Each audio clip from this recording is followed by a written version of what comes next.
The ongoing dispute between the SLBC and WIBDECO took a new twist when Eustace Monrose resigned from the WIBDECO Board of Directors. Monrose said he could no longer sit on a board of an organization that condones wrongdoings. But the chairman of WIBDECO says the allegations are untrue and mind-boggling, coming from a man who headed the organization's audit committee. Montgomery Daniel expressed concern that Monrose never reported wrongdoings to the board.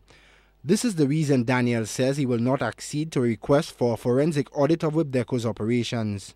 As far as I am aware, there is no wrongdoing within the company, because he would himself would have signed to his last report from the audit committee, and therefore I cannot accept the allegation that he's putting forward. It is interesting to know that he would have been the chairman. He conducted all of the analyses.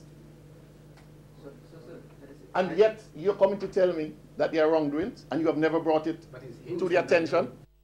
In his letter to the WIBDECO chairman, Eustace Monrose claimed employment was created for certain board members in breach of the company's bylaws. He detailed one example where the CEO awarded a $90,000 contract to a director without proper disclosure to the board. In his defense, Bernard Conibert says the bylaws he allegedly breached makes provisions for directors to receive contracts despite the amount. He says it was not a situation of creating jobs for the boys. It didn't say you have to advertise it. It says the board has the right to appoint a managing director and to appoint people in executive capacities. So the thing that you're raising there about transparency does not arise. There is no impropriety in what has been done.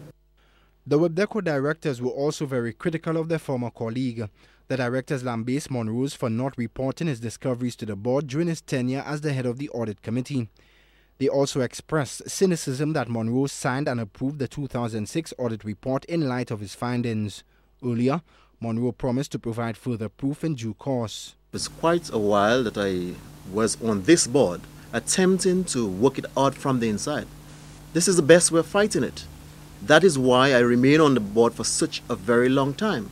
But not getting the support from inside, the only obvious thing that one can do at this stage is to resign. The chairman of WIBDECO says the board of directors will decide whether to take legal action against Eustace Monrose for maligning the operations of WIBDECO. The other St. Lucian representative on the WIBDECO board, Peter Josie, says the company is much better off now that Monrose is gone. WIBDECO says it will address Monrose's allegations in an official statement soon. Shannon Lebon, HTS News, Channel 4.